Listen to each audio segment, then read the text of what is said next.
you like that intro? We finally have a new intro, and we also have an ending theme that'll play at the end of this podcast here. We're so excited to finally introduce you to the intro. Yep. Shout outs to Arita_oof. This is his Twitter handle right here. His Twitter account, as well as a YouTube channel. I think it's also listed under Arita oof, right? No. Just Arita? We'll just put it on the description. Yeah, we'll put it on the description as well as a link right here. But anyway, to get things back to normal, welcome back. This is the Anime Squad podcast. My name is Robbie. And this is Omar. And this is David. And we're on episode 18, i.e. week 5 of our summer anime season of 2020. To start things off, of course, we got episode 5 of Peter Grill. Yes. And this one, you were right. You were right on the money on this I one. was, yeah. I called it like last episode. I was saying like, we're probably gonna get the girl. We didn't know what her race was at the time, but yeah, we're gonna see the girl here. Yes. The last one of the group show up, and yeah. Apparently she's an orc. The circumstance that led to that though was, of course, all has to do with Luvelia's dad, the guild master.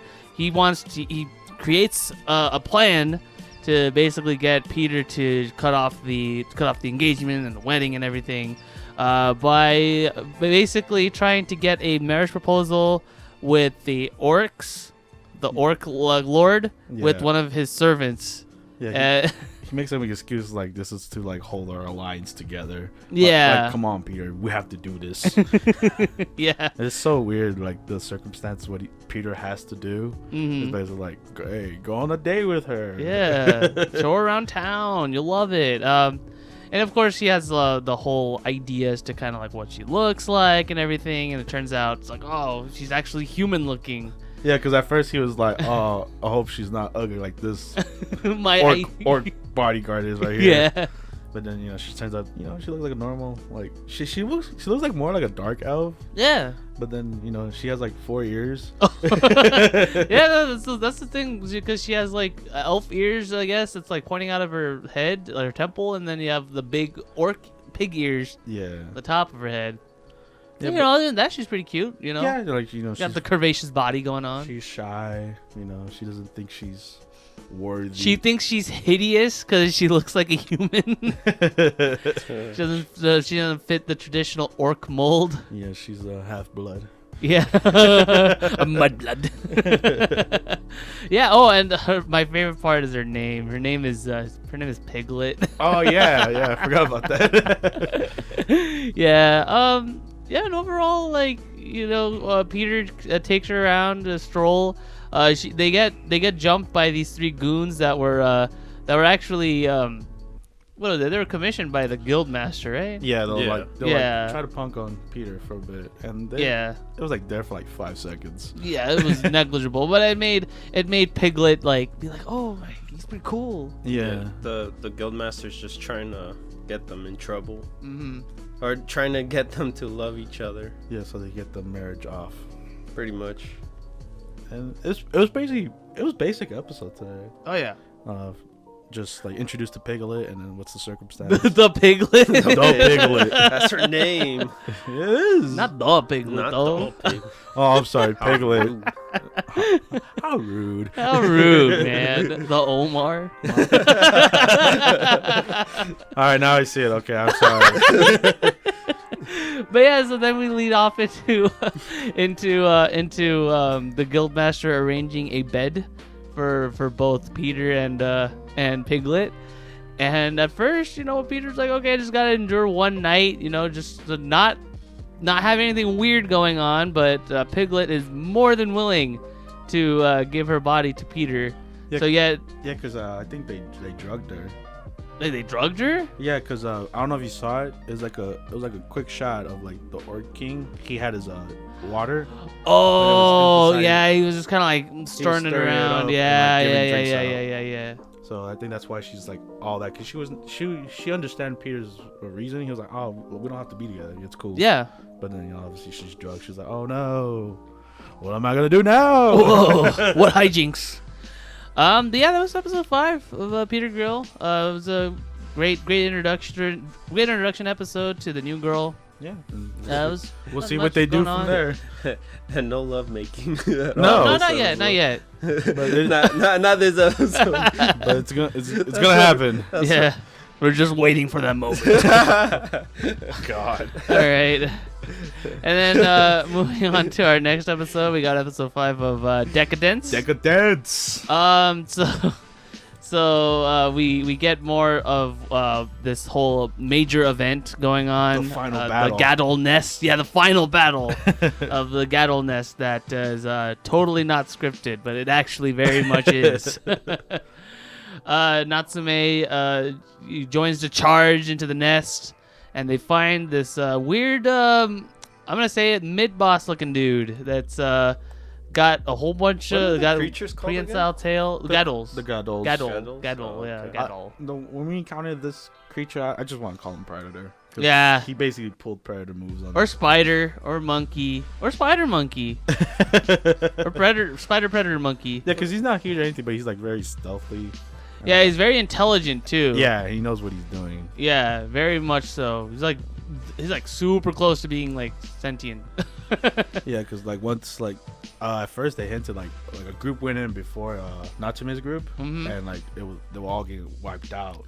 Yeah, because in Natsume's group, there was her, there's the triplets, like a black guy and a white dude.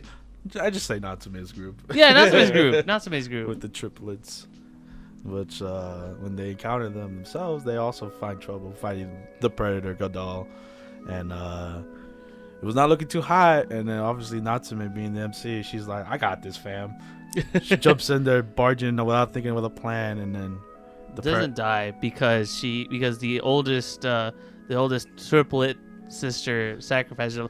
We didn't talk about the triplets at all last episode. No, I just realized that. I legit forgot about them. Yeah. Until like I think after we were done recording, I was like, "Oh man, I forgot about the damn triplets." Yeah. So these are the triplets. But it don't matter now because now the triplets. Now they're twins. It's Omar's words, not mine. They went from triplets to twins. The twins. Omar brought that up. I'm like, oh my god. Yeah, Sorry, man. There's two sisters, one brother. Yeah. And the one that died was the eldest sister. The sister, yeah. So she dies. And Yeah. Natsume is like, man. She was like the manliest looking one. She looked more manly than the brother. I know. It's just sad to see her. Yeah, the chiseled chin and everything. It's funny that they didn't even look like triplets. No, it didn't. They just had the same earrings. We got expecting the nephews, Huey, Dewey, and Louie from a little bit, maybe? Donald Duck's nephew. Yes, man, please. Yeah. But anyway, so that was what happened. So she got sacrificed, and Kaburagi comes because he wants to make sure that she's safe and everything. Yeah, Natsume. Yeah, he comes in clutch. Yeah, he does. Yeah. And but like even himself, when he sees the Predator doll, he's like, damn it, it's too powerful. Yeah. So he tries to book it with her, and he's like, just forget about them, because he uses his the Gadol uses his desperation move. He puts like a whole bunch of fog and stuff and gas. But then Natsume doesn't want to abandon her friends or anything. Because she does it twice, and one ends up killing one of the triplets, and then the other one was she just wanted to go and kill him. She was like, she didn't want her death to be anything. Yeah. She was like, I'm gonna get past my limits, and then that's when Kaburagi remembers like, oh, that's what Mikey said too. Yeah, back in episode 3, I think. Yeah. Oh no, it was 2. It was episode 2. Because that was when they revealed what was going on with the whole world. Anyway, so Kaburagi was able to successfully take down the Gadol, and he killed him and everything, which sparked a counterbalance with what was supposed to go on with the quote unquote storyline of the game. Yeah. And because of that actually brought in the Gadol, like the main Gadol, like big bad himself. The final boss. And it was scary. It was like a big like Gadol, and the Deca-Dence had to had to chime in and had to come and interfere and charge up their punching glove. Yeah. And they were surprised themselves, like, oh man, this final boss, like he could shoot. So that they had to convince the players and like the humans to like stall him for a bit so we could charge our punching machine so we could kill it. And it almost failed. Almost, and then Kaburagi came and just like destroyed one of the nerves. The legs? It caused it was like a leg. It was like a leg wound. Yeah, because the Godal was about to shoot it, but then he stole like some guy's gun. Yeah. Thingy, and then he was able to knock it down. Yeah. That was crazy, and then that's when you see the punching glove do its thing. And then we saw the fact that he got in trouble too. He got in trouble hard because the box guy, he was like, oh well, I got to talk to him about this. Yeah, because he wasn't supposed to interfere, right? No, ever since he interfered in the Predator Godal, like he was not supposed to be there at all. Mm-hmm. So he knew the stakes he was putting himself into. He knew. He wanted to save Natsume, so it was cool for him to do. Yeah, but unfortunately, that's when reality sunk with the humans. Yeah, because they defeat the final boss, and then the video game aspect comes in and it loads in the next level. Yeah, and there's like the humans were not supposed to see this at all. No, so I like this shot the most of this episode. Is like you see one side like devastation, like you can't believe what just happened from the human side, from the NPC side, and then you see the players, and they're like, harder, next round, harder raid, baby. And Natsume was one of the humans, obviously, who was like, what, this can't be real, because she was expecting like, oh, the Gatto threat is gonna end, and that's when it hit her. It's like, wait a minute, Kaburagi said that the struggles won't end. It never ends. Yeah, and then of course Kaburagi disappears like the mentor, like Jedi mentor that he was. Yeah. And then we see his fate in the end of the episode when the box man actually jumps in. Yeah, to the world needs bugs. Him in his little tuxedo looking like a gangster. Like a mob gangster. Yeah. And then just zaps him. Yeah. That's the end of Kaburagi. At least what we expect is going to be the end of Kaburagi's his avatar, but not himself. So we'll see what happens. Yeah. We'll see what happens to him in the cyborg world. Yep. And we are keeping this anime. Yep. Yeah, we'll continue watching it. Yeah. David is still like kind of on the fence about it, but he says that he'll keep it. So we're keeping this one. He said he's been long on this train. He might as well see the end of it. Yep. Yep. So we're keeping it. Woohoo! All right, and the next anime we're going to be talking about is Uzaki-chan Wants to Hang Out.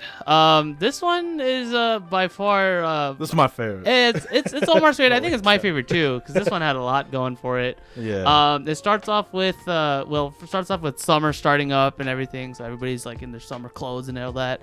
And Shinichiro has a nightmare involving trying to save a cat and where he's falling down. And we get to learn the intricacies of like how dreaming about falling down comes to, and it's actually kind of real too. Yeah, it's like, I like that little segment because like we all been through that. Like, you fall down a building in your bed and you wake up. You wake up, that's crazy. Like it can happen any time, so like you really can't control that feeling.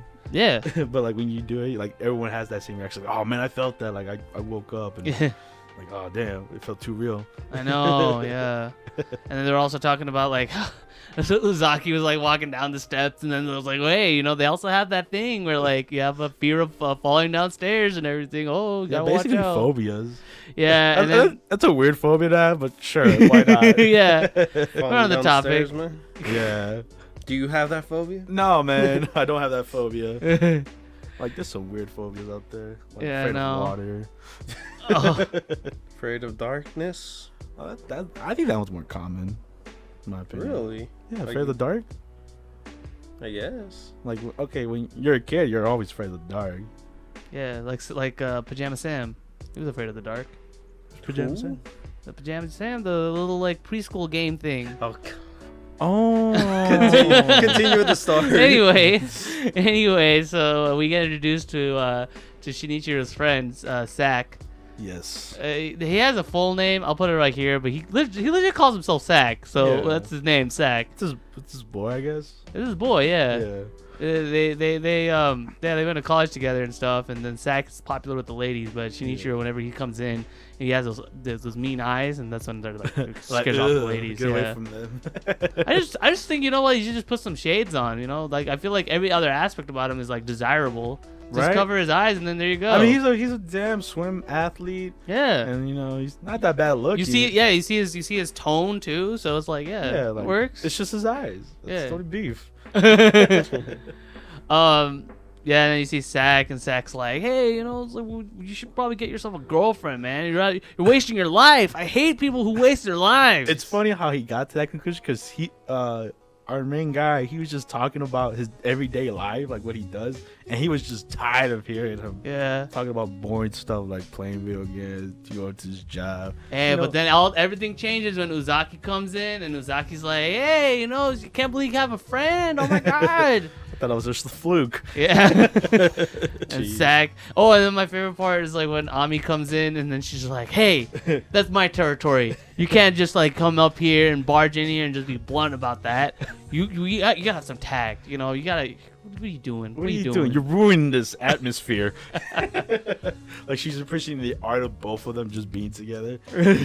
He's like, and she's like, Sak, you're ruining this moment. Sak is the third wheel. Jeez. Oh, but the best part of the actual legit best part. The best part of the episode is when she has chocolate mints. Yeah. And like she obviously offers some to our MC, and he's like, Shinichiro. I hate chocolate mints. And then she goes on a whole rant about. No, it's funny too because he was talking about it, and then David commented was like, wait a minute, it's like toothpaste. David's like, oh, I don't like chocolate mints. Ugh, they taste like toothpaste. And then we were both like, wait a minute, what? How come you don't like chocolate mints? What's wrong with chocolate mints? So it felt very real on her argument. It was legit paralleling what we were talking about, and then and she went on a full on tirade and was like, what was going on with like chocolate mints? Like, oh, I hate people that don't talk about chocolate mints. Chocolate mints is like is a complicated flavor that was brought to us in Japan in like the 1800s or something like that. Pretty much the whole conversation was around that topic. Yeah, because he also said that he's never tried it, and that's what ticked her off. Yeah, at the end. I like how everybody was just like applauding. And we applauded too, man. I was like, that was a good speech. It was a fantastic speech. And then they swapped. And then they had their indirect kiss, you know, which was nice. I hated that. It's always a trope. There's always it's a trope very in anime. tropey. Very much so. Like, who cares? No, it's funny too because it's like, okay, high school is a kind of stretching it because this is definitely like more of like a kid thing. Yeah. But it's like, you know, if it happens in high school, it's like a trope, whatever. It's like you're pushing it. Yeah. They're in college. Yeah. He's 20. They're all they're like in their 20. 20s. They're 19 to 20 around that time. Yeah, like who cares? Yeah. But yeah, regardless, it was a solid episode. Yeah, it was probably my favorite so far. Yeah. Because of the whole mint aspect. And like obviously Zach coming in, it's like, hey. No, and at the end they were still having the conversation. Oh yeah. It still went on. It was great. There's some great stills too, so overall great episode. Yeah, loved it.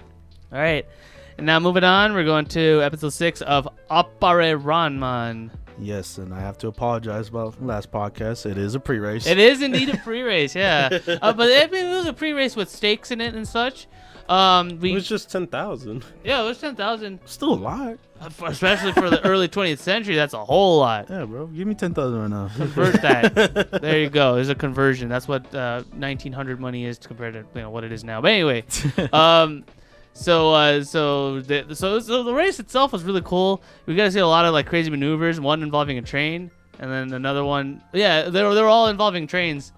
Yeah, because it was the Fast and Furious moment. Where, the train's coming by, but do you have enough time to cross it? My favorite is when Appare was like using math, like calculating in his head to like just try to see like, okay, here I go. You seen the show Numbers?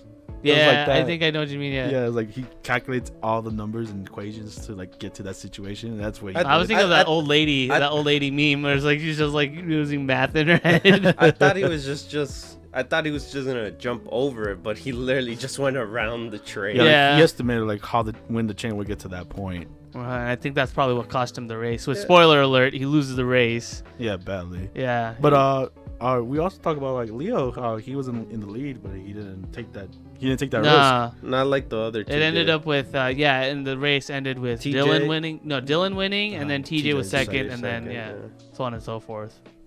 I want to comment though. I love Gil's machine because it straight up looks like a Mad Max car. Yeah. Oh, you're missing the guy with the guitar playing while fire coming out. The only cars we talked about last episode was mainly it was mainly Jing's car and then TJ's car. But Gil's car was, oh my gosh, that was amazing. Dude, TJ's car is crazy. It is, yeah, it is a crazy car. It's not functional though. Like if it were to be a real life car, I don't think it would be able to be driven. Yeah, who knows? Have some faith. Yeah. two wheels on the side, really? How are you gonna turn left or right? Hey man, Appare-Ranman's a ship. Hey, at least his looks like a bicycle in a way. Man, that thing's whack. It's badass. Or tricycle, my bad, a tricycle. Trike. Yeah, because it's not a bike. Trike. Yeah, those terrible motorcycles with 3 wheels. Oh god. Might as well have a Segway. Oh god. No offense to anybody that owns one of those motorcycles, you know. No, very offense. Oh damn! But we're calling him out. But anyways, in the episode, they finish the race and then they finish the race and they get fuel and supplies and such. Everybody gets a shot at it, but then Gil's cronies come in and they're like, "Wait, you guys aren't racers." Like, "No, I'm one of Gil's members." And then Hototo notices that because Hototo, his whole dealio is that he wants to know like who killed his. Yeah, he wants vengeance on the man who killed his parents. Yeah, Batman. Basically, Native American Batman. So like he sees like they have the tattoo as well, so he follows them. Mm-hmm. And but before that, you want to talk about with the duel? Oh yeah. So Kosame, being the samurai that he is, was challenged by Leon. Since Leon is a fencing expert, we get to see European style fencing versus Japanese swordsmanship, and there was something going on with Kosame's mind, because he comments Leon after he wins the duel, comments on the fact that there's something going on in Kosame's mind. His movements are very like unpredictable and stuff. Yeah. I thought that was very interesting. That's why I wanted to talk about it, because it was interesting because I didn't think like he had. Well, obviously he's an American. He doesn't want to be there. Yeah, no. But other than that, what else is troubling him? Yeah, we don't know yet. So that's what I took out of it. And I was like, oh, okay, that's interesting to see. Mm-hmm. And then obviously going back to Hototo. He finds the lackeys and Gil and his crew. And like he's eavesdropping what. They're planning on sabotaging the race. Yeah. On the Valley of Death, I think. Yeah. Basically like this chasm. Yeah. This rock chasm. It's a very narrow road. They have a plan. They barricade the front, and they also place bombs inside of it. And so when Hototo kind of overhears what's going on, they stuff him in a box, and they're like, "Okay, we're gonna blow you up with it too," which is hardcore. But it's funny how they didn't though. They didn't. I mean, I guess what it is that they're bad to the bone, but they're like they got limits, They're not gonna kill kids. Obviously, everyone's gonna look as Hototo as he's a kid. Yeah. Oh, but continuing, I went too ahead on that. Oh, no, that's all good. So anyway, Kosame notices that like, wait a minute, Hototo's not around, but Appare is just fixated on his car for obvious reasons because he wants to. He got the last in the race. Yeah, so that didn't sit well with him. I don't think he did. I don't think he was planning on losing that race that badly, did he? No. So that's why he was fixing up like the whole day. Yeah. Trying to reborn it. And at first, it kind of looked like that Appare was kind of being an asshole because he was just saying like, "Oh, we don't need him. We just need us to go." The whole time, like since we watching this anime, he's fixated on this. Well. Getting to America, he's been fixated on like winning this race, so that's always been his mind. Well, winning the race so he could go to the moon. Yeah. And so like, I forgot that was his main. That's his goal. Main goal. Yeah, so long. So like, he doesn't want anything to interrupt that goal of his, even if it cost him. So that we saw that side of him for a bit, and then obviously when it came down to when the race was happening. he was like, damn it. Yeah. I was like, you know what? I gotta fix my car real quick. And, we'll wait for Otoro then. Cause he was legit going to abandon him. He was, yeah. But thankfully, it turned out Hototo was not in that chasm about to explode. They just kind of dumped him like by a farm. Yeah. And Hototo was able to get out, and Kosame was able to find Hototo. And we actually skipped it. Kosame actually found the location where Hototo was being kidnapped. And it was really funny too, because like he was hearing like noises. He found Hototo's tomahawk, and he also heard noises. No, you guys missed out on the mystery man. I was gonna leave that in the end. Because he's actually important, man. We don't know yet. Well, I mean, basically, the mystery man, we might think it's Richard.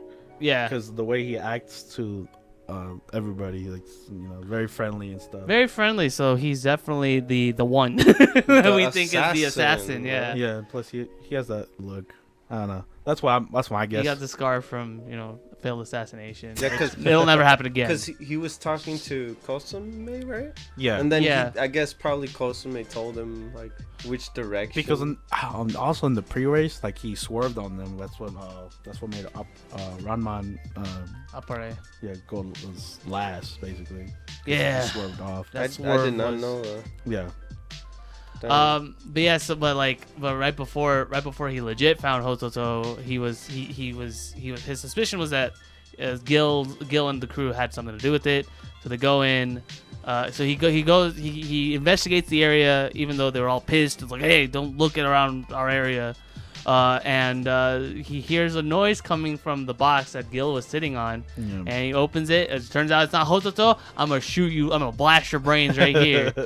And he's like, "Oh, it's Hototo!" It's actually this little weird little. I think it's like a gopher.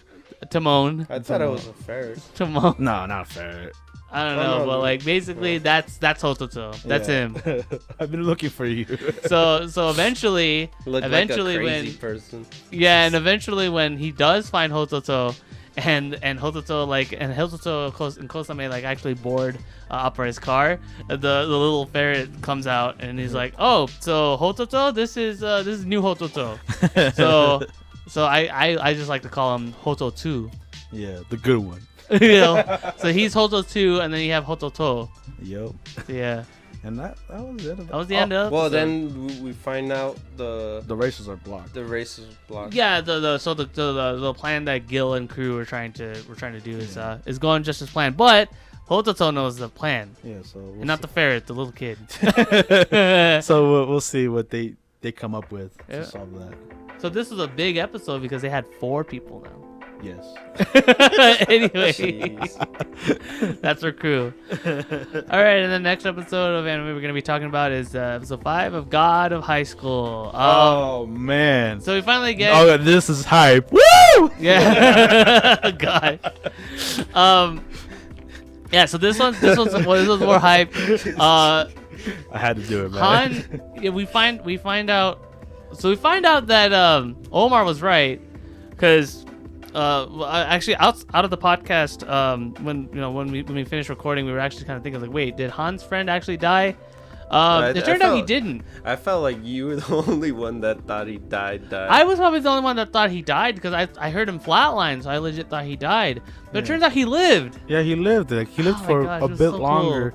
Because I think the reason you thought, because they explain it in the anime itself, Han gets confronted with the boss, the guy running the tournament. Park, yeah. And he offered him to help his friend out with nanomachine son. Nanotechnology. Yeah, nanomachine son. I think maybe that's how he was a bit alive more, because him out. But yeah, continue the story. We'll talk about it towards the end. Yeah. So interspersed between what was going on with the tournament and everything, we got flashbacks of Han and his friend Seukul, I think his name was. Seukul. I forgot. I didn't put his name. Anyway, if I'm not saying it right, then this is his legit name. But anyway, so apparently he was a friend of his from high school, who at the time Han was like this big shot gang. that was walking around, and Tai is just he was part of the dude. Hoolums. Yeah, he was a dude that knew martial arts. Yeah. And and then one day, Han was beating up this rival gang that apparently took one of his friends hostage, and Tai comes in and actually helps them. So they both Bimmy and Jimmy their way into basically taking down the rival gang, and they became bros. Like how they should be, bro. How they should be up until Tai. Fate. Yeah, he gets hit with the disease no jutsu and dies. Yeah, they never said what disease he got. It's probably cancer. Cancer? It's probably Most likely, cancer. Yeah, he was bald in the end. That's true. It's the chemo. Yeah. Yeah, the chemotherapy. Yeah. But I love that flashback because it gives Han so much character. It gives him a lot of depth, and we find out why he did what he did. And Mira actually, they actually showed Mira. And it turned out Mira actually didn't really have any enmity toward, she didn't have any grudge or anything toward Han. Yeah, they were in a competition. Yeah. He gave it his all. Yeah. And she respects him. The only thing that Mira regretted was to get her stomach wound checked out. Yeah. Because apparently she found out later that the nanomachines that she had installed, they would have been able to treat that wound. She didn't know that any injuries sustained outside of combat would be cured. Yeah, so that was on her. Yeah, so she doesn't hate him or anything. She's like, oh, it's a competition. Yeah. I expect him not, Oh, but we skipped the semifinal match between that was Mori and 5 seconds. the capoeira dude. Yeah, I wish they would show at least a little bit of his style. They did for a bit, but he was just in the way. Yeah. To the main fight. So the funny thing is we call it capoeira, but it's actually Brazilian jiu-jitsu, but it's just capoeira. But anyway, so that was only 5 seconds, and of course Mori won. Yeah. Because they had to get that out of the way in order for us to get to the main meat of what this episode's about. Dude, this fight was intense. It was lit, dude. Oh my god. The animation, the different art style too. It was pretty crazy. The different camera angles they were pointing. At one point we got a view of Han's point of view. Got a POV of him beating us up, and then we got a POV shot of Mori beating us up. Yeah. So it was pretty cool being beat up by them. We did a 360 camera turn too. Yeah, it was.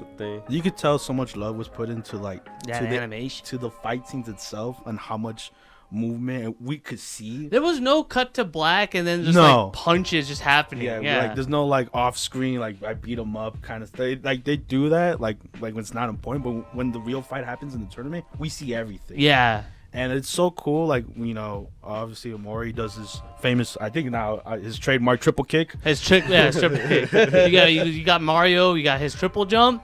Mori, you got triple kick. Yeah, bro. It is so cool to watch the animation. And then Han you actually get to see Han's 4 stances. Yes. Because originally when he fought the other guy, he was only up to 3, and then that got him KO'd. Yeah. And there's the 4. Oh man, the 4 stands so cool. Yeah. The freaking Azure Dragon. Yeah. Oh man.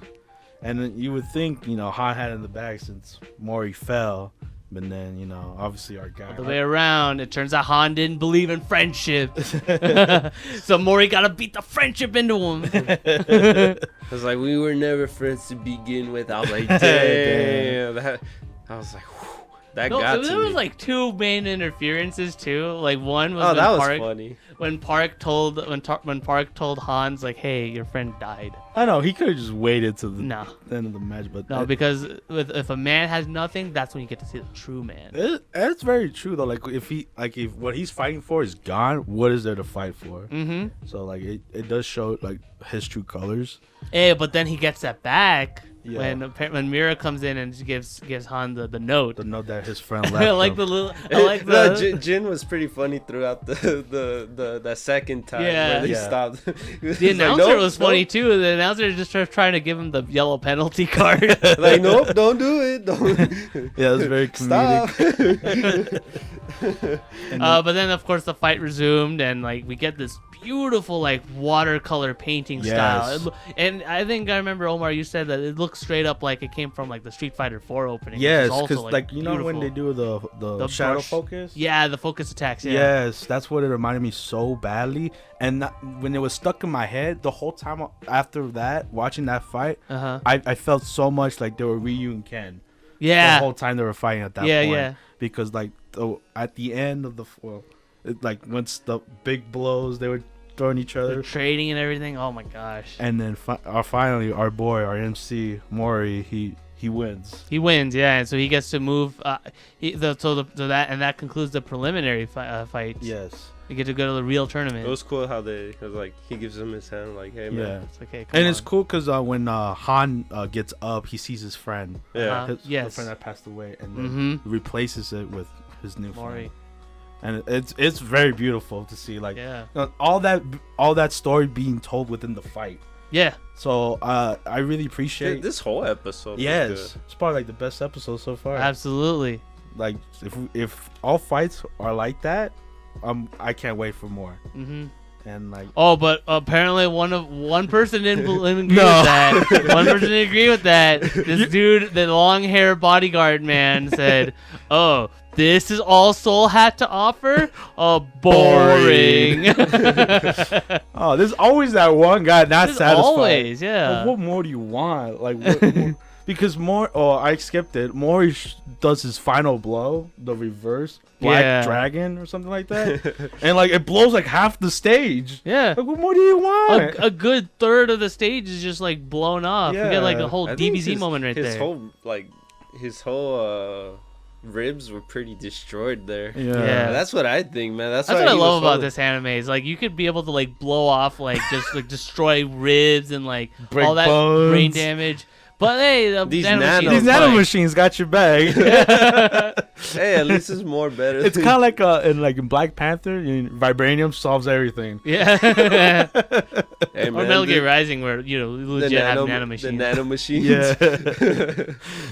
But yeah, fantastic episode. Oh, and then after the ending too, you also get to see the memoriam. After the credits. Yeah, after the credits, you see his friend's ashes and like the picture, and then like when he closes the door, it's like the picture of his new friends, his new buddies.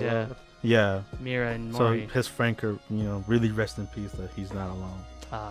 That got me. It was beautiful, man. It was beautiful episode, action packed. What I love about anime. Right here. This is why we watch anime right here. Exactly. This one for sure. They had like the story and the fight sequence so close to each other that no time was wasted. Yeah. So if you have to watch this to believe us. Yes. So I really hope that you are caught up to watch this episode. If not, please do yourself a favor and watch this. Absolutely. I cannot recommend this enough. Yes. Okay. I don't know how else I'm gonna talk about more anime. Well, we will now because we're moving on to episode 5 of No Guns Life season 2, and this one was also so action packed. So he's lying to you guys. I mean, it depends on what you're looking for. That's true. Because if you want some barber to barber action with Byakugan like eyes that can see into the most important bits. This is a what do you call it? What kind of episode is this? A filler. It's a filler. You don't want to do this episode like that. There's some important scenes. It's a filler. It's some straight important out of scenes. filler. What about the vice president? That wants to start it anyway. Off. Okay, so all right. So anyway, Juzo is being confronted by Olivia. Yeah, the EMS. Yeah, the EMS vice president, who wants access to the data that we've been reminded. We've been reminded to for so long, and she wants a piece of that pie. Yeah. And she mentions that like, hey, what you did and stuff. That was gotta keep it low profile and stuff. So that stuff you did. Well, not cool. So please, come on. You gotta give us a piece of the pie. Give us. No. Yeah, and she gets all up on him too. Yeah. And stuff. And this plays into what's gonna happen next because Rosa, the girl from the end of the first season shows up with her new leg and everything like that, and she wants to show her appreciation for Juzo. Yeah. Totally not a crush or anything. You know? Totally not. Totally. She don't know what this is. Yeah. And she was all hopeful and everything, and then it turns out when she goes into Juzo's office, she just runs away all heartbroken because it turns out she kind of walked in on them in a weird situation, doing some naughty stuff. But it was actually more on Olivia's side of things. Yeah, but like she was just sitting like near her. Yeah, but like very seductively. To our pure heart character, it's very naughty. Yeah. Well, we get introduced to our hero into this episode. Mm-hmm. John Podpie. John Podpie, right here. Okay, so he comes in. Mystery guy, Mr. Red Eyes. Yes. With his gumshoe-looking outfit and his very suspicious-looking eyes. Yes. And he goes his deviant eyes. And he comes in for a simple haircut. You know, just on his bald head. While his eyes were lasering. Get a comb over. Come on, you can't just like say, yeah. While his eyes were lasering at pass-bys. He notices that the barber's daughter that we saw from the first season. He also saw the other girl too, the one that ran away. Oh yeah. He basically catches a glimpse of every girl in the show in the episode. Yeah, just not Olivia, which I'm pretty sure he did because he was part of the AMS. Anyway, so he goes into the That's barber. why he had the picture. Oh, well, yeah. I'm going to it. Go. So he goes into the barber, and of course this is the same barber that Juzo goes into to get his barrels cleaned and everything. And as he was getting his barrels cleaned, he says like, "Oh, I don't want a haircut. I just want a simple shampoo." He notices that, of course, the daughter is going to provide says shampooing, and no, she volunteered. Yeah, she volunteered because she wants to be a good barber. Yeah. But of course, he notices that as he was getting his head. His follicles of hair, little strings of hair. She was pretty much washing his head. Yeah. He notices that the barber's daughter is very close, and immediately it has an eruption. An eruption of blood. Those laser eyes are. Yeah, they're doing the deed. They're getting the job done of looking. And it does the typical trope of the anime nosebleed. Except this one just is like more of an eruption. Yes. And it gets all over her. It gets all over the floor, all over his shirt, everything. And then our girl, Mary comes in and she's like, "Hey, I need a shower and stuff, And he's like, There's nothing going much on with you, little girl. With you, girl." And then, because of the fact that Mary handles extendeds and such, she notices something off about his eyes. And she caught on right quick. She was like, "I know what your eyes are." We found out what Mr. Podpie's true goals are. She covers herself and pretty much then he ends up getting tied. No, she punches him right in the face. Square in the nose. Yeah. Puts a bucket on his head and ties him up. Because it turns out that the files that he has on his eyes are X-ray eyes that he uses to take pictures of. Jesus. That he uploads it onto the internet and he sells them for money. Yeah, he's doing God's work apparently. Taking voyeur pics of voluptuous women. That's technically how he lost his job. Yeah, because he used to work for the bureau, right? Yeah, he used to work for EMS, and he lost his job because he was too self-indulgent on his desires. Yeah, and that cost him his job. But I guess they didn't take away his extendeds because they kind of leave him blind. And he's been doing this his whole time, and of course he had a nice speech of friendship and everything. And then would you say this was God's plan? Yeah, I'm pretty sure he's going a bit too far with his culturedness, and he was crying, bawling his eyes out, and he's off in his merry way. And then Juzo gets right in front of him. Yeah, he's like, that man, if he doesn't watch his back, he's gonna be turned into a tool. And Mary's like, "Hey, are you sure that's not a speech for yourself?" And I guess like the biggest thing is that Tetsuro finally comes back. But the funny thing is that he ended up seeing Juzo's body. Oh yeah. That's why he was tearing up. He's like, no. Yeah. He saw Juzo's body, but I feel like what it is that he probably saw like a lot of the intricacies of Juzo. Yeah. Because Juzo isn't overextended, so there's a lot of like weird, mechanical stuff going on with him that like not even like the most experienced of like extended op engineers know about. So yeah. But anyway, so that was the episode. Yeah. And our boy comes back, so yeah, Tetsuro comes back, so that's a big thing. That's a big plus. Yeah, it is. That's where the story continues. Right, apparently. The actual story. This episode is like the equivalent of like a Bollywood movie where like you just have the musical numbers. So that's it is what it is. Yeah, you love filler. This is it for you. Yeah, not a beach episode, but close just enough. this episode. Yeah. All right, so now we move on to our ReZero Season 2, the 5th episode of that, and we see Subaru get to the end of his trial with Echidna. Yep. And first thing I love this is what I love about Subaru. The first thing he says about just his first line on the episode is, "Wow, Echidna, you look great in a uniform." Which she does. She pulls off the uniform look pretty well. Yeah. But of course, Echidna, being the witch that she is, she mentions like, all of this is all fabricated. The world, your parents, and everything, that was all made up. The thing that was cool about this conversation was that he said like, oh, even though they weren't real or anything, I still managed to talk to them. I still got my thoughts ahead, and I don't even think about my parents. So like, yeah. I call bullshit on that.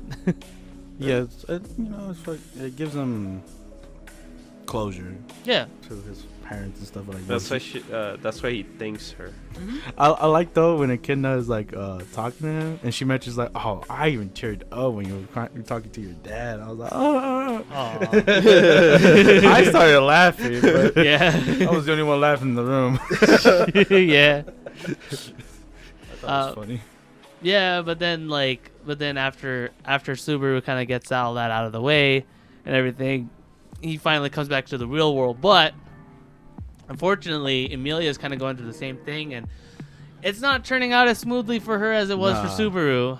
It makes you wonder what's troubling her in her past. What went through her head? Yeah. Oh man, yeah. Yeah, because obviously. Hey, so we never got her actual story in general, huh? No, we don't know much about Emilia's backstory. We know about Rem and Ram's backstory. Yeah. Not so much of hers at all. So no. I guess this is her season in general. Yeah. Oh, most definitely. Oh yeah, definitely. Because like I don't overall know if the in the first season, I don't know if the movies are connected to this. I don't know, but that kind of bring up a good point there, because in the first season, Rem and Ram especially Rem, had way more of like screen time in general than Emilia did. Yeah. Even though Emilia was in the first arc, Rem has been pretty much there the whole time. Yep. I feel like that's why that adventure. Yeah, so I feel like that's the reason why, like, with this one, it's like, Rem can take a back seat, literally, in a coma, and just carry on the story just for Emilia's sake. But then, like, because it looked terrified. She looked really terrified. It makes you wonder, like, what's troubling her in her past. What can she not like overcome? So throughout the episode, Subaru was like, "Calm down, please, calm down." Yeah. So throughout the episode, she takes like multiple jabs at this, has to be calmed down through aroma hypnotizing incense, and Subaru finally confronts Rosewall, being like, "Hey, remember that one time when you actually came in and protected us? What happened? Where were you? Where were you when we fought that whale, huh?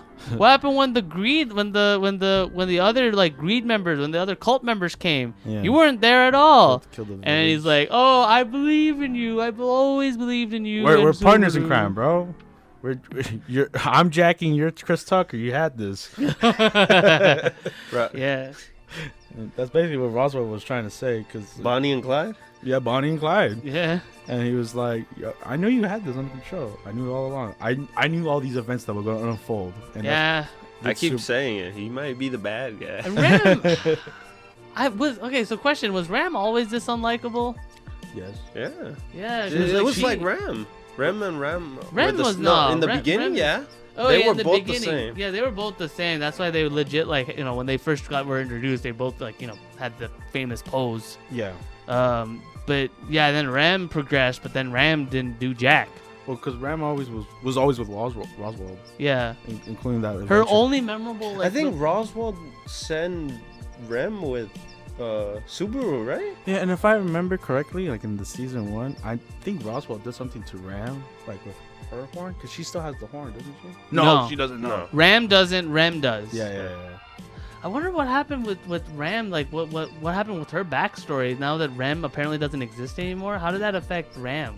So many questions in this anime. I don't know. Because Ram was an integral part to her backstory with that. It was. So anyway, we're going too deep with this.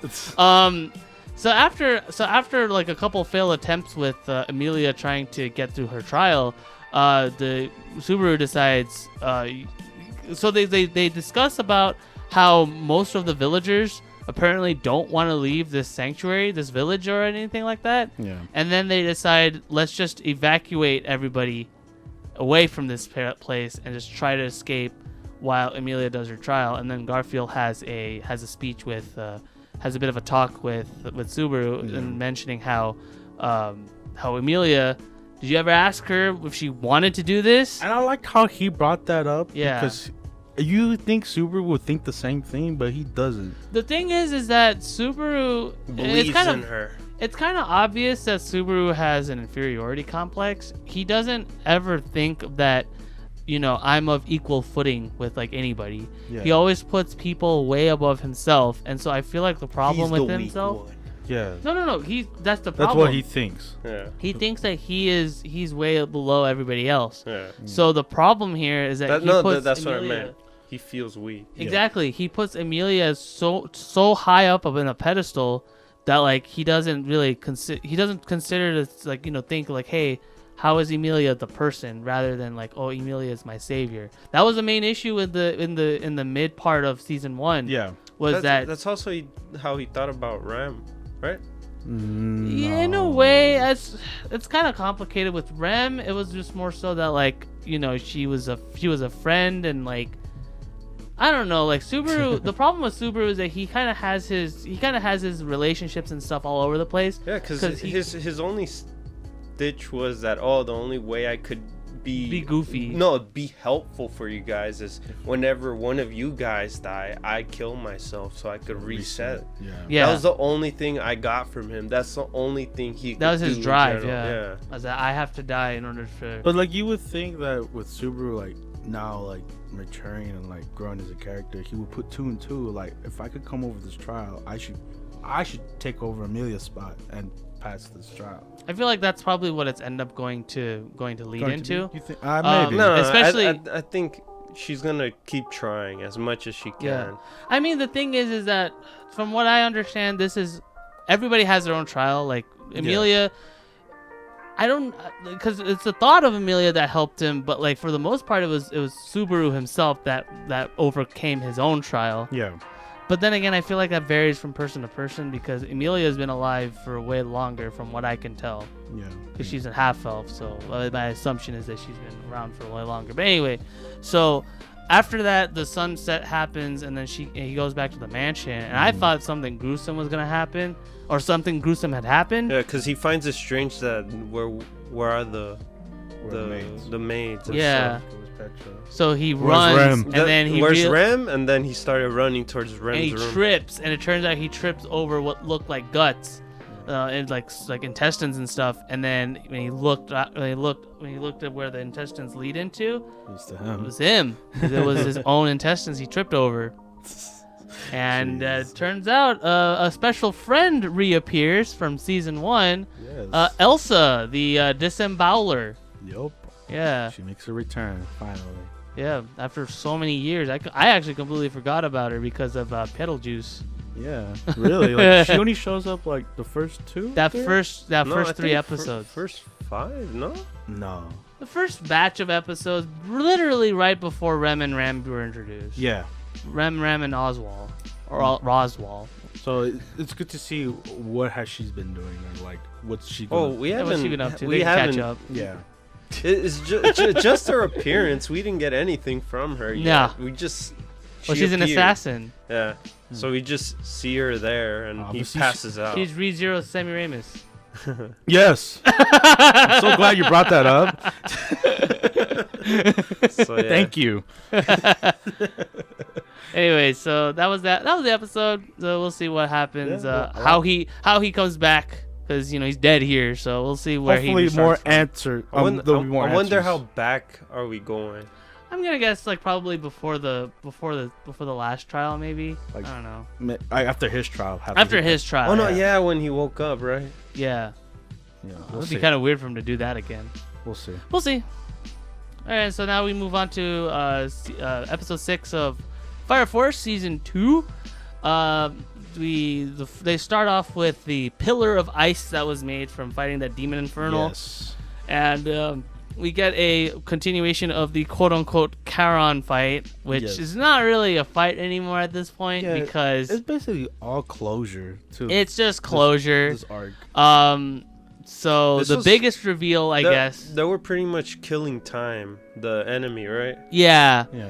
The biggest reveal is the fact that Inca is pretty bad to the bone. Yes. So I feel dumb trying to defend her, but no, there's no point in defending her, especially what she did. No, after this episode. she was thinking so many. She had a lot of thoughts. She literally had an idea, or like kind of thought of like, oh, what would my life be if I were under the protection? Like they would obviously figure out that I was the thief, the fire thief in the first place. But then after that, like, I'd be let go scot-free, and then like I could live my life. And then they show her like chilling in her apartment with like TV and stuff. Yeah, having a normal life. Yeah, just chilling. But then she thought like, what would happen if the White Clad joined? And then she's just like dying. And that's what ground. I guess that's what she wants. That's what she wants, because she wants to. She wants excitement in her life, and then immediately you see like a little cut of like what her White Clad outfit looks like. Yeah. And then she kind of like does the whole like. Yeah, because her friend, power. her old car, Panda. Yeah. He's trying to save her. Yeah. Little does he know that he's the one who screwed over. Yeah. And then Inca proves her worth to the White Clads and just burns them. Yeah, just blows them up. So the whole suspicion of her being an anti-villain, all that I had thought of. Any anti-hero notions that you might have, all gone. No, she's your bad guy. She's your bad guy. Yeah, and that's especially made true because like Shinra eventually just gave up on like trying to protect her, because then when she walks off like on her own, he says, I'm going to kill you. Yeah. Straight up. Not even like, I'm going to protect you or save you. He was trying to give reason too, like, also these guys are bad. They took my brother away. Yeah. They manipulated him and stuff. She doesn't care. She's just like, I like life. I like my life. I don't care about what the hell happened here. Yeah. I'm fine. I just want to make sure I'm fine. So to give credit for Shinra, he tried. So I guess whenever they encounter each other again, he's not gonna hold back. Yeah, the thing is that he tried to get her at a point, but he punches the guy right next to her, and like she's basically free. She could run away. Yeah, she could run away. She broke off her chain or whatever, and then she just decided to just join the White Clad. Yeah. And that's it for that. But then he got sucker punched too.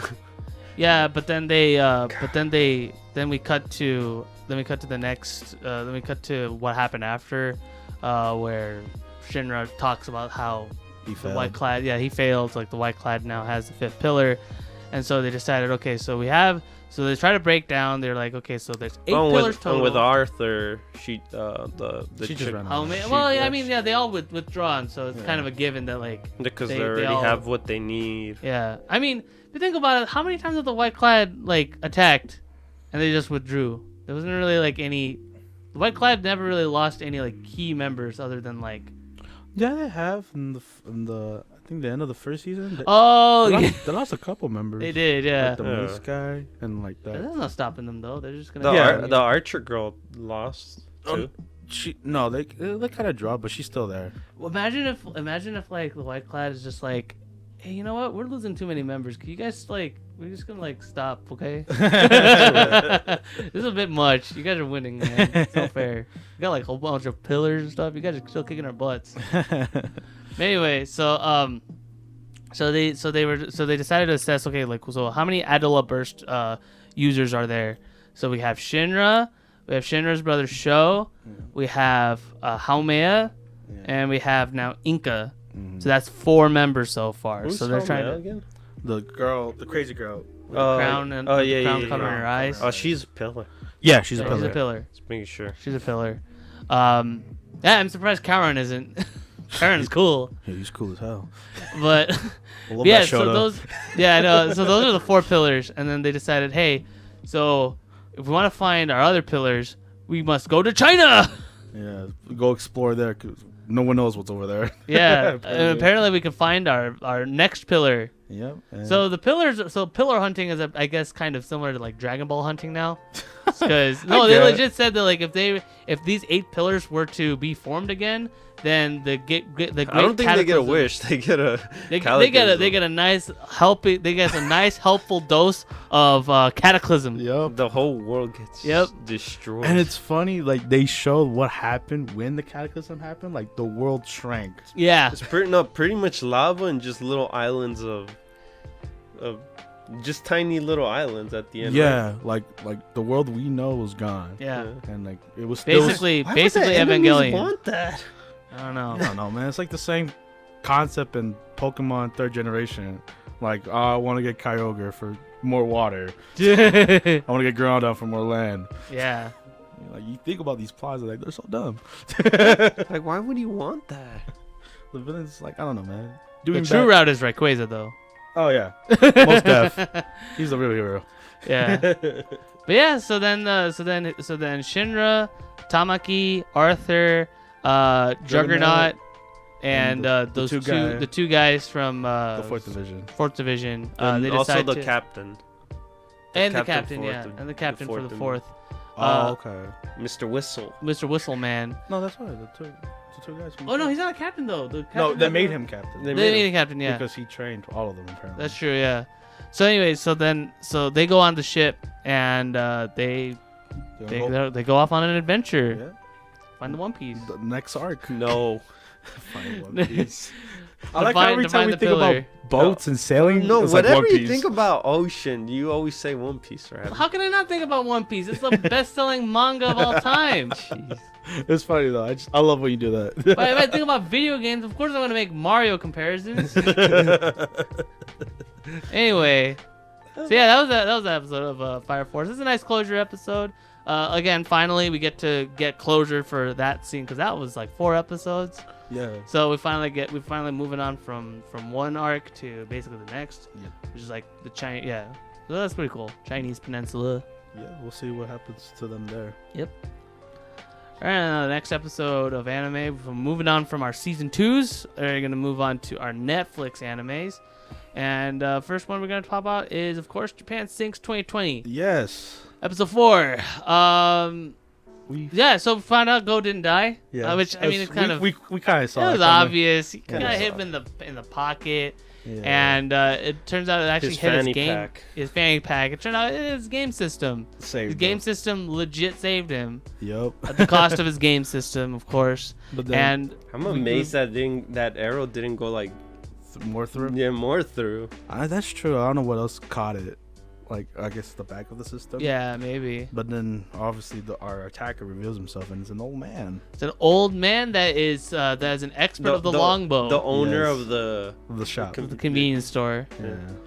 And he mentions that, like, I wasn't trying to hit any of y'all. I'm sorry. I was trying to just scare y'all.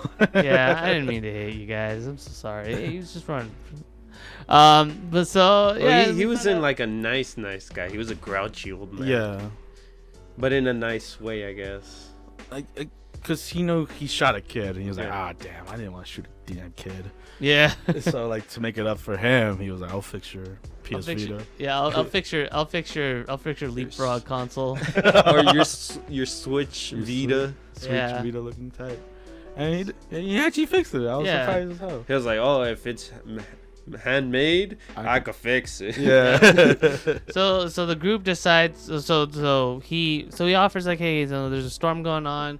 We can stay. You guys can stay here. And then when the rainstorm hits, the group at first wanted to go in and go out to actually enjoy the bath. Hold on. I already thought of it. It reminded me of Fallout.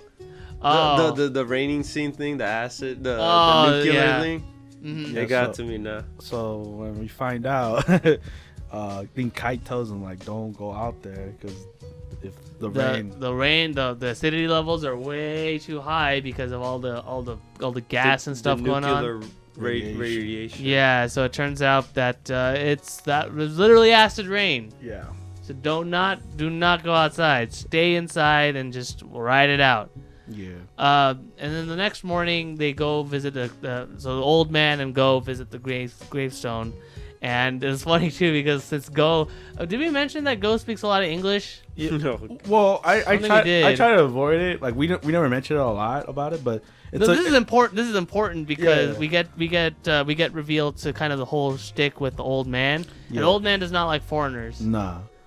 Not at all. It's like, you're speaking English? We're in Japan. Speak Japanese. He's very old school. Yeah. And it's funny too because like eventually they actually have to evacuate the area because Kite later tells the group that like Kite is really very aware. Useful. Yeah, he's really aware with most of this stuff that's happening. So he uses his phone as a balancing or what was it, a compass? I think it might have been a compass. Yeah, like to check the levels of the land, if it's not tilting or not. Because he literally pulls a golf ball off the shelf and it rolls down by itself. Yeah. I was like, damn. When he said degrees at first, I was thinking like, oh, it's probably the weather. It's probably really cold outside. Yeah, that's what I thought too. But I was like, that doesn't make sense. And then when they show him do that, I was like, oh damn, that's bad. Japan is sinking. Yeah, the title drop. Japan sinks. Not 2020, but just sinks. Yeah, so in a way, like with the fact that Kite's now in the group is kind of like, in a way, kind of replaces the dad. Yeah. Because the dad was a legit survivalist. Yeah. But now we see that kind of more in Kite now. Yeah. So like these people are very lucky. Well, in a sense. Yeah. So, I mean, aside from having Kite there. Aside from those couple casualties. So continuing from the. Yeah. So they decide to. So the old man decides to leave, which is very much a good idea, because they leave. They take the truck. Yeah, old man joins the group. While that was happening, the ground itself was already moving. It was collapsing. It looked like a 2D side scroller level where the ground collapses as like you're moving through an auto scroll. Yeah, it was like all sliding down. Yeah, and then the shop that the old guy says like, me and my wife, we've been having that for 40 years. I like that scene. Like they show a quick flashback of like. It was mostly the talk. They were talking. Yeah. Like when they drive off and they show that, and like you hear the conversation with the wife and him of the shop, and then the shop goes away like that instantly. It's just gone.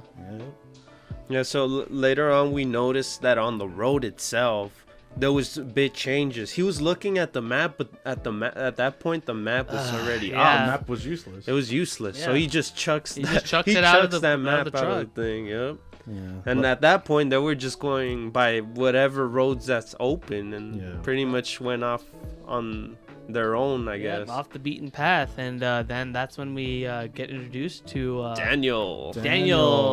Yeah. British man, Daniel. Best character. No. I don't He's think. like, hey, hello, everybody. I guess he's a trickster guy or magician. Magic man. Man. At first he was cool, but I'll later on. He still stays cool. No, man. Later on, he just keeps doing the same thing. I was getting tired of him doing the magic stuff. Yeah, remember when he was rolling the hat down his back? Yeah, And very he cool. uses the eyes, pops out the eyes and the ears. But yeah, once you see that trick many times, you get tired of it. Yeah, and then they find themselves in a gated Oh, community, because which Daniel already knew. yeah, Daniel knew of the place, so he leads them over to this gated community, which I was super scared at first. Not gonna lie, because when they got there, I was super scared because I didn't know what to expect. I thought there was just gonna be a whole bunch of bandits and stuff. Yeah. But thankfully they're guys. You know, they're pretty normal people. normal-esque guys. Yeah. That We still don't know. We don't. that's why I we said can- esque. That's why I said esque. I'm not sure. Yeah. Cause yeah, so and then that was, and then they have themselves a meal, Yeah. and that was Is it this scene How did this- with the glasses guy? Haruo. They're Yeah. having that meal. Yeah, You know what I'm talking about? Well, did it end when we got to the gate? No, it went on. They showed like their where they were staying, and they had food. They changed clothes. That's why I'm asking you, like, if that scene happened with him with the food. No, yeah. That scene happened where he was eating and then Yeah. he You remembered remember his mom, and then his we mom. get a flashback as to like Damn. how it happened Damn. too. That was tough, man. That was tough to watch, tough. yeah, because it just happens.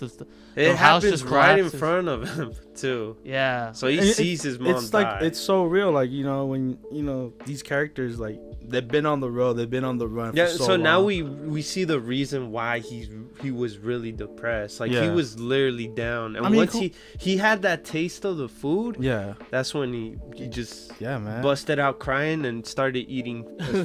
The funny part was when they reveal what the special ingredient was, and it was actually weed. Oh yeah.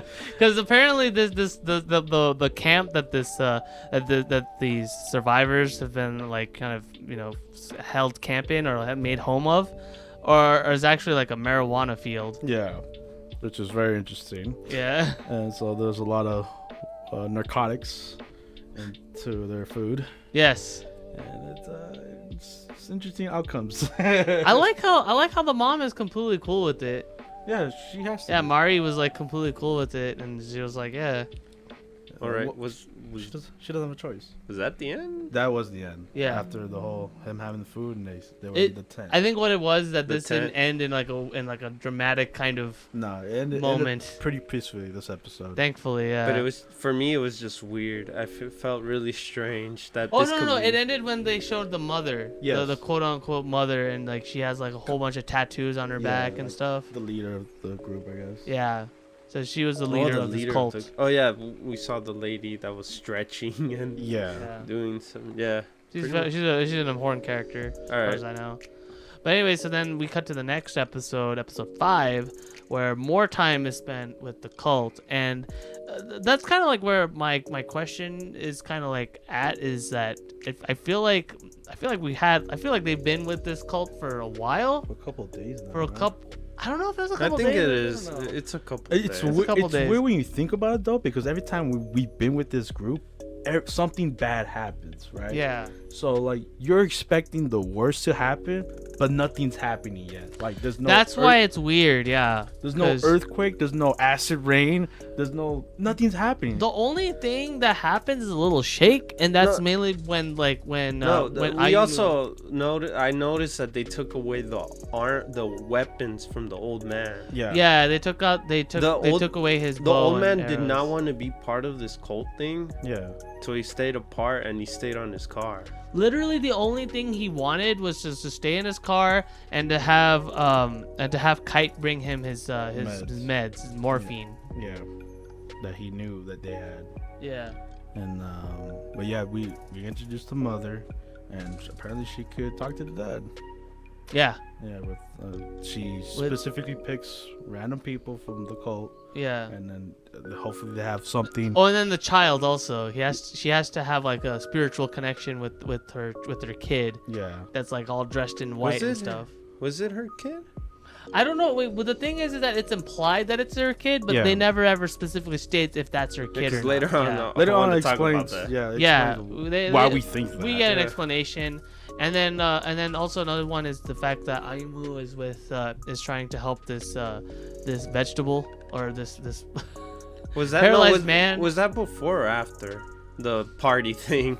No, it was before. It was all before. Oh yeah, that's another thing with that man that's paralyzed. I'm like, what's wrong with this man? That's what scares me the most about them being there, because I feel like he knows what's really happening. He knows what's up, and he's trying to communicate with them through Morse code. And I 100% convinced that it's Morse code.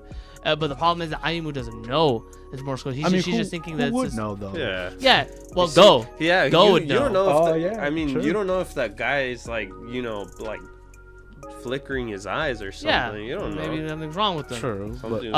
But Go knows Morse code, and so he was just trying to communicate. But going back to the mother though, when they were so Kite was like not believing in anything because apparently the mother could talk with the dead. Yeah. And so what Kite was trying to do is like, okay, takes off Haruo's glasses and says, hey, use this. Touch the glasses and see what you can tell. I want to know if you're legit or not because I don't believe in your powers. Yeah. And don't talk for me. Don't talk for her, buddy. Telling the bodyguard. Yeah. And she touches the glasses and then she says, what did she say? She said that like don't beat yourself too much, champ.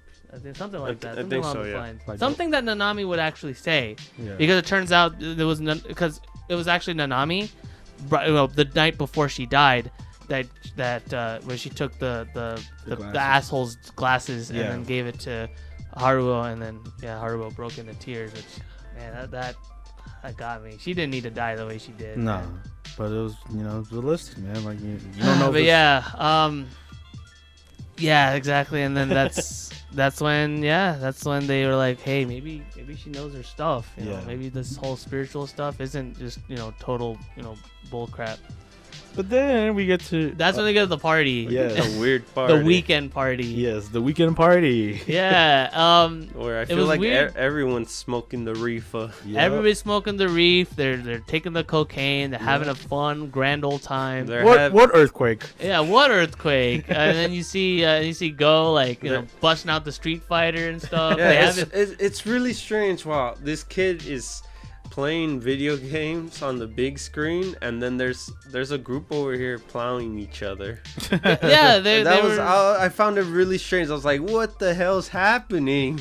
Yeah, what kind of party is this? They're straight up having fun times in front of what's in, because this looked like it was like apparently it's an all age appropriate party, but then again the apocalypse is happening, so there's no rules. Exactly, just screw the rules. Let's do it. Yeah. Let's play Street Fighter while we have an orgy. I guess the cool thing... Kite and... Yeah, Kite comes along and then... He was already high as hell. He was high, so he was like, hey, let's put on this. I'm going to put some banger of a music right here. And then he grabs a record, and it turns out it was actually Haruo's made music. Yeah, it was Haru's records. He had like a couple records, and...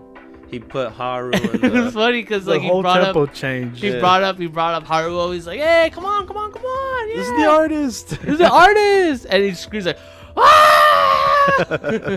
At first he wasn't wanting to do it, but at the end he ended up doing it. He ended up loosening up. He opened up a bit. And everybody was busting out the dance moves. You see Ayumu's like busting out she's enjoying the stanky leg. No, she didn't. No, I'm saying that because of her wound. Oh.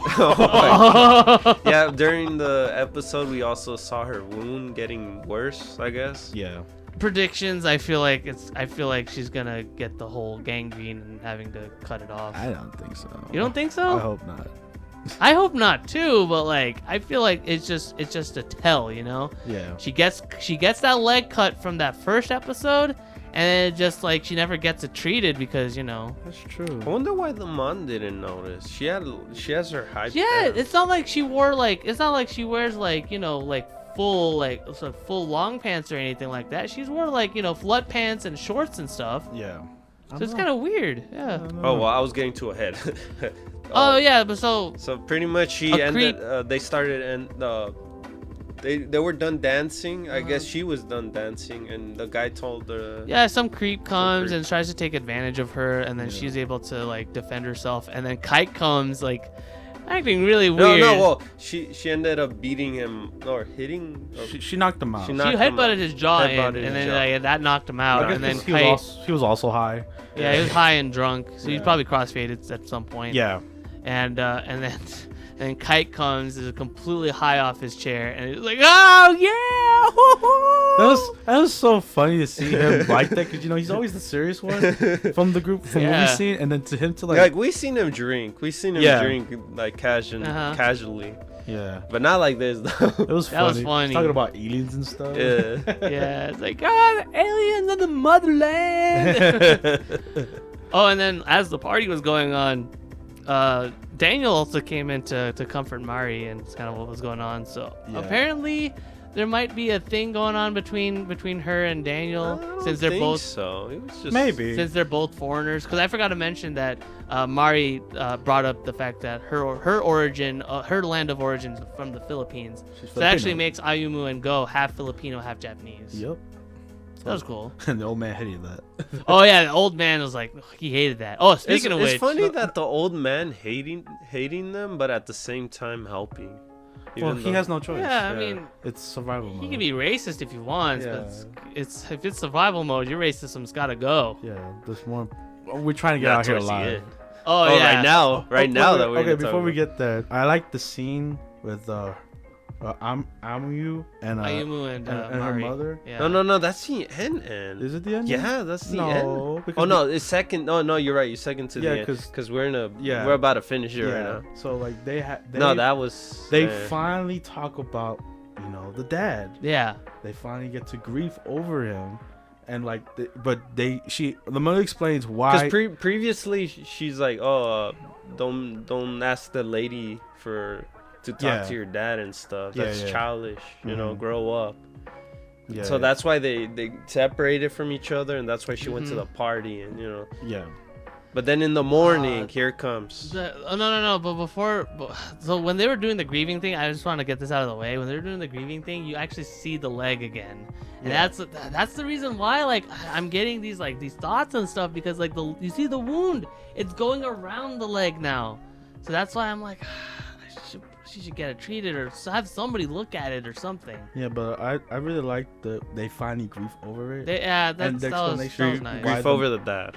Yeah, and how the mother's like, I have to be strong because I don't have time to grieve. And then obviously your dad would make fun of me if I kept grieving. Yeah, that was nice. And then of course the scene afterward was the best scene. Oh man, Grandpa was like freaking badass. He was John Wicking that. He comes in with the wheelchair and just casually just snipes. Just shoots a dude in the chest. He kills him. Like 3 people, no? And then he does this full-on 360 using the back of the wheelchair to protect himself from the gunshots, and then bam, kills. Shoots him right there. While the mafia dude or whatever he was. Oh, mother and the mother and the mother and the bodyguard. They go into Porktown. Yeah, they go to a magical time. Yeah. And then that's when I guess. The old man went to save his grandson? Apparently that's his grandson. Yeah, that was a huge revelation. Yeah. He takes him and hops onto his truck, and then as he's driving, he goes through serious withdrawals. Yeah. And boom, before he could be able to cross that gate, crashes. Yeah. And he crashes on the gate itself. He crashes on the gate, and then my theory is that he's passed. I think he overdosed. Either overdosed, he's unconscious, or he legit keeled over. Yeah, because my thought. Did you guys not see the packs of pills on the? No, he wanted more because they were all open. And he was like, "God damn it!" And he passed out. We'll see. That episode left off on a cliffhanger. Yeah, that was so these weird. These 2 episodes were strange. The thing with the man that's a potato on the laying there. The whole I guess the environment of this community. Because us the viewer, we're on our toes the whole time. Because there's no breathing space. Because after what happened in episode 2 and 3, there's how can you just get comfy? Get comfy, yeah. You gotta expect what's gonna happen. So that's why we have that feeling. This is not a good vibe. Even though everything looks peaceful, we have to keep moving. Mm-hmm. So what did you guys think about that one tall dude, the cook? Oh, the cook? Oh, Steven Seagal? So good. The cook. He's pretty cool. Yeah, I like him. Yeah, see, Not that important, I don't think so. No, but you know, just to his because qualities, we had conversations. He had conversations with the kid. Yeah. With Go. Yeah. Yeah. His moments. But yeah, so that was 4 and 5. Can't wait to see what's gonna happen next. I really noticed he's the only one not wearing a shirt. Who? The cook. He doesn't want to. Everyone else had the shirt on. Oh. He was the only one without a shirt. The uniform. He doesn't want to the get his shirt uniform. dirty, man. Hey, you don't know, man. Anyway, Probably doesn't want to be part of this thing. yeah. Then now we so we'll see what happens next. Can't wait. Yeah, me too. We move on to our last episode of anime of the week is Great Pretender, episode 13. So we're actually getting super close into closing out the rest of the anime for Great Pretender that's already out. Yeah. So we're just gonna slow down a little bit, and hopefully by the time we finish 14 and the week after, 15 plus will be out soon. But that's why we're just gonna do one episode. So Great Pretender starts off pretty much where we left off from last time, where we continue off. Oh, we're gonna do the same thing. We're gonna be we're gonna talk about the backstory part first, and then we're gonna move on to what happens in current, because it's all over the place with this one. Oh, thank God.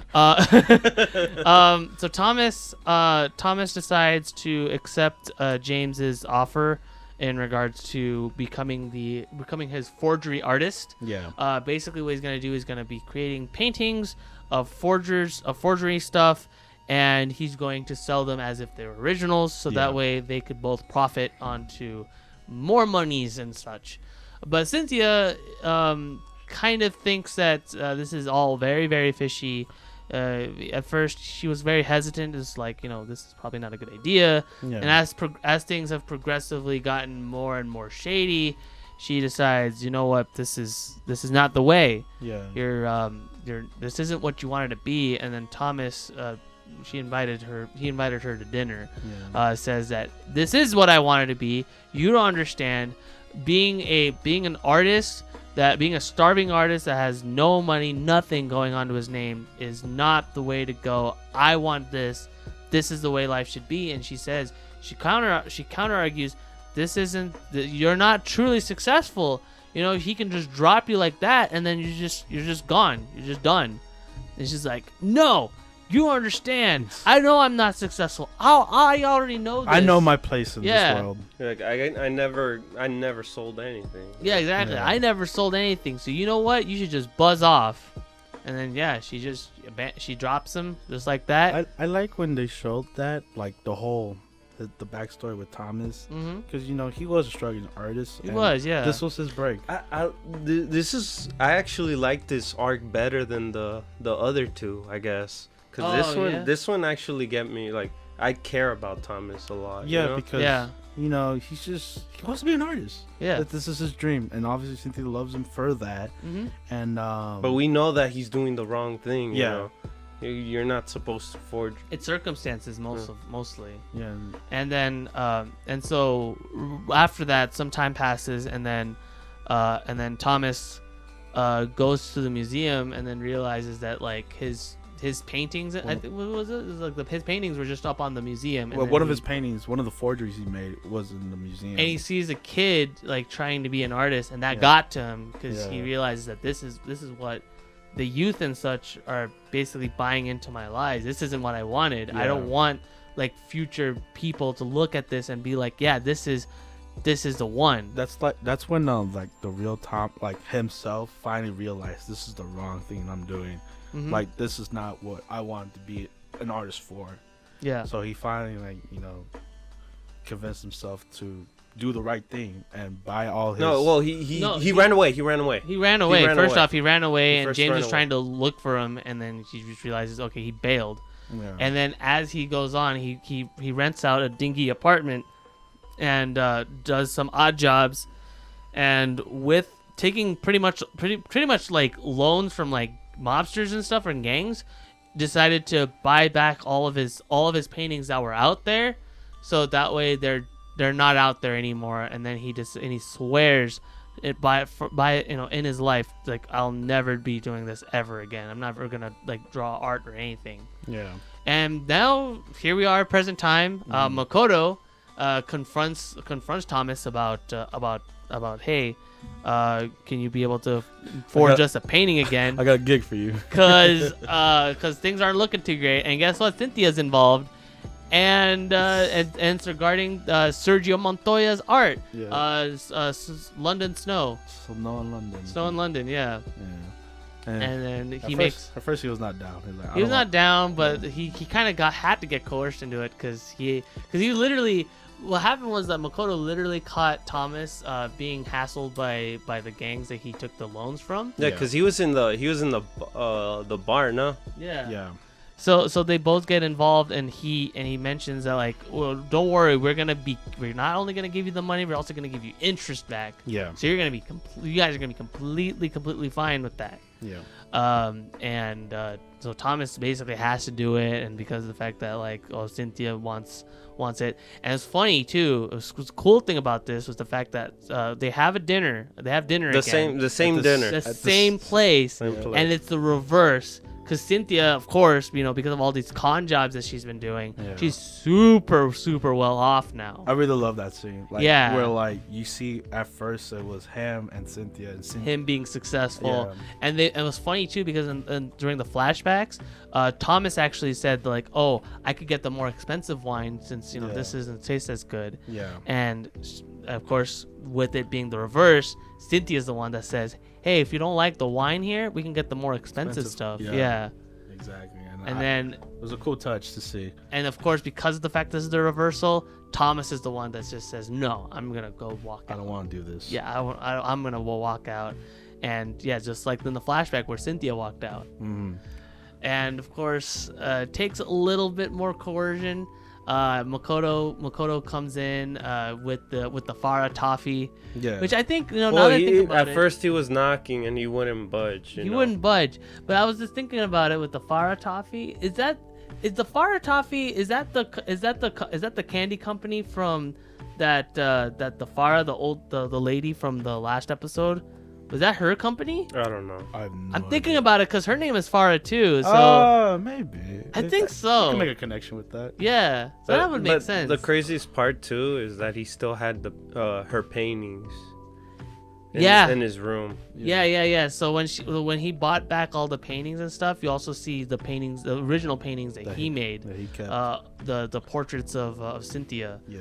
Those are pretty much like the only pieces of like stuff that he had that he has his. Like physically out. Because he made a lot of paintings before, but the only ones that he thought were like masterpieces in his eyes were just those two of the portraits that he made of Cynthia. Yeah, I found that adorable. It was, yeah. And then you cut to, and then when they have like another flashback with right when Makoto brought up the toffee, and it was cute too because you see the flashback of like Thomas drawing out a ring, and you see Cynthia's expression, and it's like, oh man, that got. I was like, I can't afford for this ring, but at right least now, yeah, right now, so I'll give you this. But once I make it though, I'm gonna give it to you. Mm. Like, that got me. It was a very beautiful scene to see with obviously Thomas' reactions that she kept this picture this whole time. Yeah, and that motivated because she still cares. Yeah, exactly. And it motivated him too. He's a sneaky devil. He got it. He took it. Yeah. I was like, Makoto took it, even though the first time he's like, "Well, what is this?" And like she grabs it, like, "No, it's mine. It's expired. Off limits." Yeah. So that inspired Thomas to actually create that forgery. Yep. And one last time. One last paint. Yeah. And Makoto and Cynthia saw that. I was like, yep, that's pretty good. Yeah. And I think James will never catch this. Speaking of James, we also saw the Abby thing. Yeah, too. Speaking of James, so there's another subplot going on between Abby, who is apparently like now the assistant of James, and the stalker that's actually Lauren. Yep. And Lauren's great images of getting spied on. Yeah. and then Abby low key also like seducing James, which not gonna lie, I kind of wish I traded positions with James. 'Cause that look That look she gave him, man. Oh my god. That's also another look to die for. I think she looks extra cute because she has the longer hair now. She has the longer hair, and Yeah. she mellowed out a lot from the last arc, because she got a whole ton of development from last arc now. So that was pretty cool to see. And then he confronts the James, of course, confronts Lauren. Well, he passes by with his car, and then And he ends up parking, and he calls Lauren over. Like, hey, buddy, I hear you're kind of being a hassle, Yeah, man, you got my art, right? Yeah, you got my art, you kind of two problems right there. You got my Sergio Montoya painting. Yeah. And I want it. Yep. Oh, well, right now I don't have it right now. Yeah. So what was he saying? He's getting it checked? He's getting it checked, and then he's also holding an auction. An auction. Yeah. A secret. Very private auction. Yep. So that's so we're gonna finally see what happens. I think episode 14 is probably gonna be the last episode for that. Because it'll be a nice bow to the end of this arc. Yeah. And it'd be kind of weird to just, because again, episode 14 is all we have so far. Yeah. So it'd be kind of weird to just kind of leave this. That would suck. Yeah. Cliffhanger. So we hope. Hoping this arc concludes. I have a big feeling it is, but yeah. Great episode so far. Yeah. I'm liking this arc all around, and it's just fantastic. You're so seeing far. Cynthia's backstory with Thomas. It's very cool. All right, and that wraps up this week's episodes of anime. We don't have any major news to talk about so far this week, but hopefully next week we'll be having more to talk about. Yep. And of course, be sure to check out Arita Oof. After this episode ends, it's going to be our outro, so that's going to be super cool to see. Hopefully, you guys can leave a comment to see if you love the new outro, because we obviously do. Yeah. And just give love to our man. Yep. All right, and that concludes this week's episode of our podcast. Be sure to leave a like, comment the video, and then subscribe if you like our stuff. Yes, and share if you guys think we're extra cool. Extra cool, super cool. All right, my name is Robbie. And this is Omar. And this is David. And we'll see you guys next week. Bye-bye. Bye.